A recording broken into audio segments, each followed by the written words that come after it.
Assalamualaikum warahmatullahi wabarakatuh. Waalaikumsalam warahmatullahi wabarakatuh.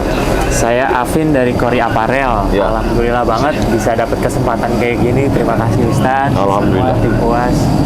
Jadi kita mau tanya jawab aja nih Ustadz. Oke. Dari pertanyaan Sobat Kori sama anak-anak muda kita Ya. kumpulin. Jadi kita rangkum buat tanya ke Ustadz.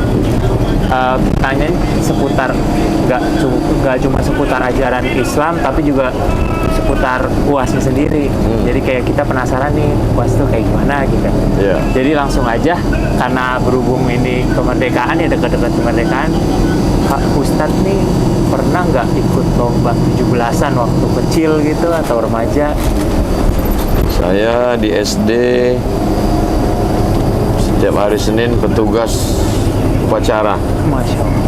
Dari mulai baca teks Pancasila, bawa bendera, menggerek bendera.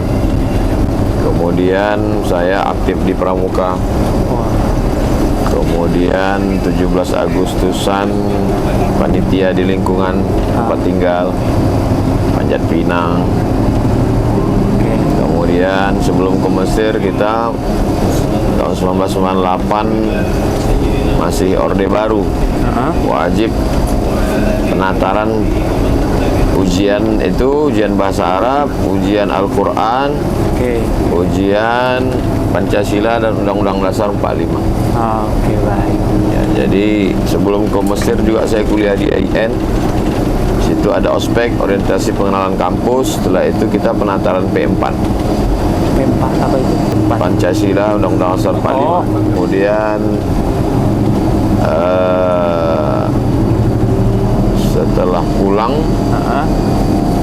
ikut tes dosen juga kita tetap sebelum PNS penuh, dari CPNS ke PNS kita tetap ikut lagi namanya prajabatan, juga lagi ditanamkan tentang cinta kebangsaan. Oke. Jadi dari awal sekolah sampai sekarang.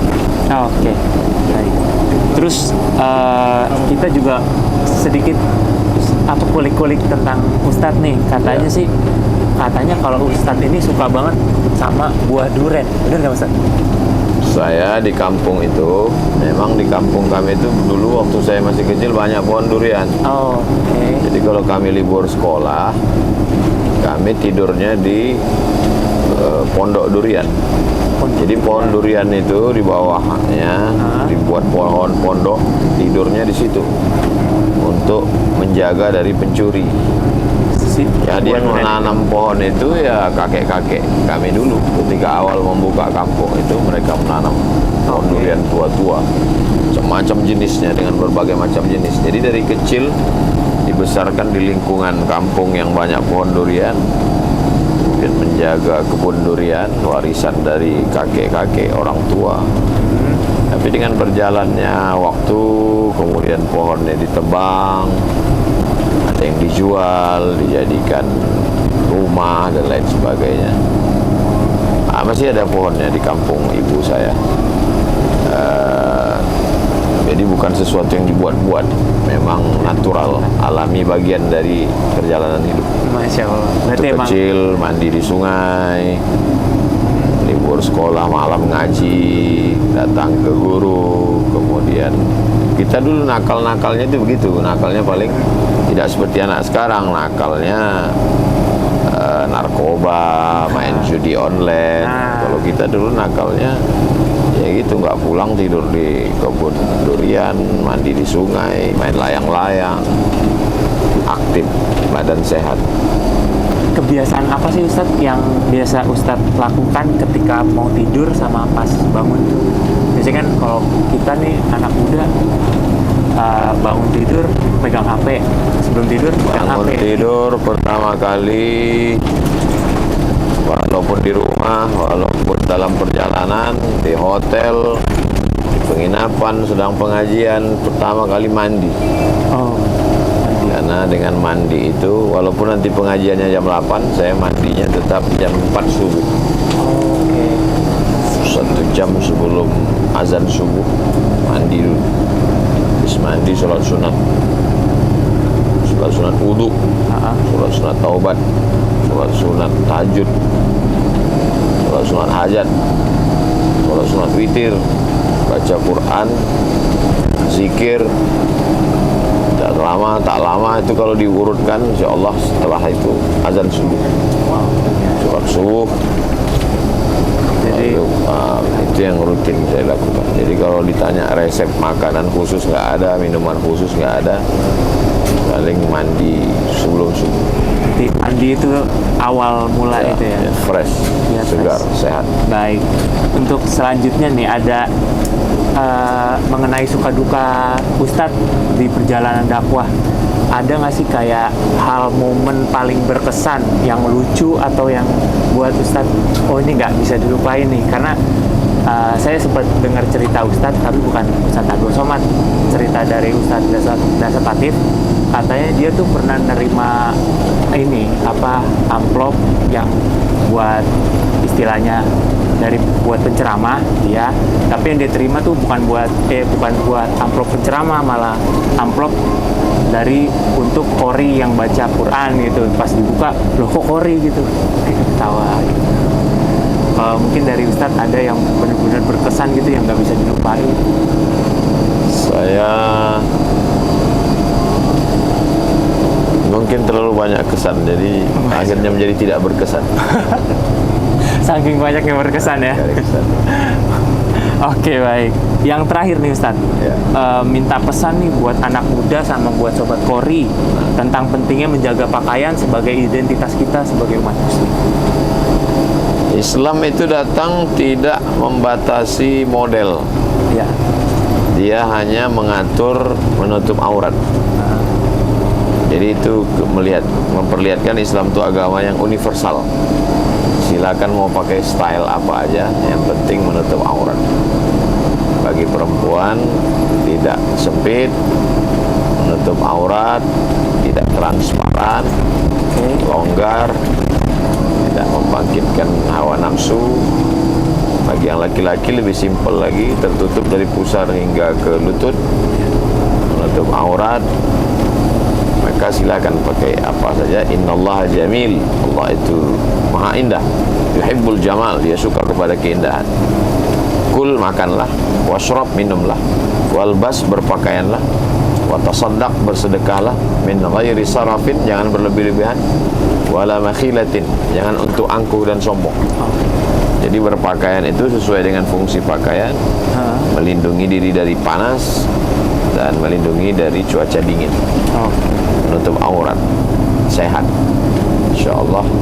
Maka kita menjaga identitas sebagai seorang muslim dengan pakaian yang bersih, rapi, suci. Insyaallah Allah menurunkan rahmat. Amin. Tadi itu mau terakhir tapi jadi penasaran lagi Ustadz nih. Perkara yang aurat laki-laki kan katanya dari pusar sampai lutut ya. Lutut.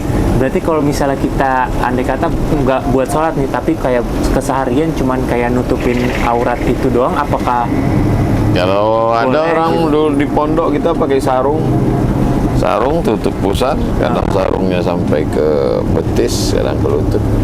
Atau pakai celana pendek tapi bukan yang terlalu pendek. Oke. Itu Enggak aman? apa-apa, biasa. Oh.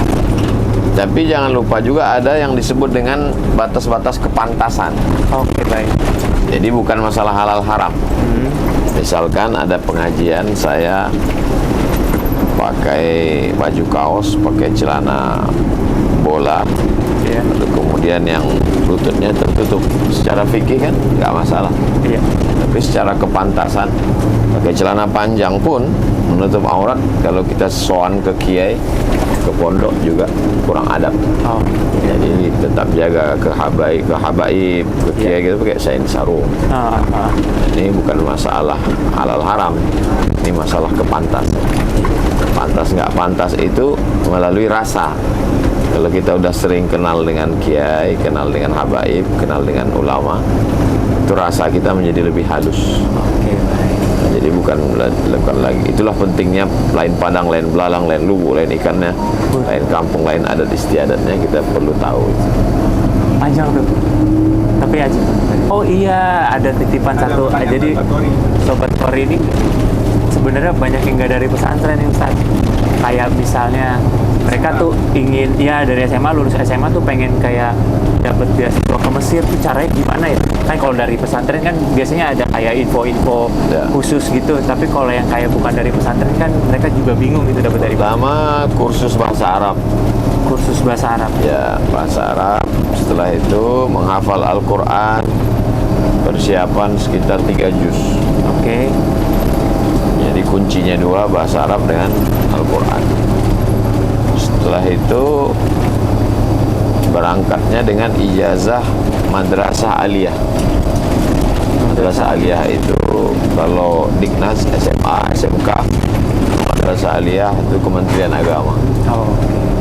Ijazah atau dari pondok pesantren yang diakui, muadalah istilahnya. Atau berangkat ke Mesir, tidak langsung kuliah tapi masuk ke ma'had, masuk ke selevel SMA di sana. Nanti dites polisi kemampuannya, dia ditempatkan di kelas 5 atau kelas 6. Nanti dia dapat ijazah SMA sana baru kuliah. Berarti Sekarang pilihannya banyak, bisa ke Mesir, bisa juga ke Yaman, tempat Habib Umar bin Hafiz, atau ke Rubat Tarim, atau ke Jamiah Imam Syafi'i di Mukalla. Setelah itu kuliahnya di Al-Ahqaf University. Jadi banyak sekali pilihan zaman sekarang. udah mulai banyak pilihan, banyak kemudahan berarti. Bisa ke Sudan, bisa ke Libya, tempat dulu Ustaz Adi Hidayat, bisa ke Tunisia, bisa ke Aljazair, bisa ke Maroko. Banyak pilihan. Oke. Jadi udah kejawab semua ya sobat, pertanyaan-pertanyaan sobat yang udah kita kumpulin. Jadi nggak penasaran lagi kan tentang UAS maupun yang kalian nggak tahu sebelumnya. Jadi makasih Ustaz. Makasih. Atas jawaban-jawabannya. Maka barakallahu fikum. Masya Allah. Assalamualaikum warahmatullahi wabarakatuh. Waalaikumsalam warahmatullahi wabarakatuh.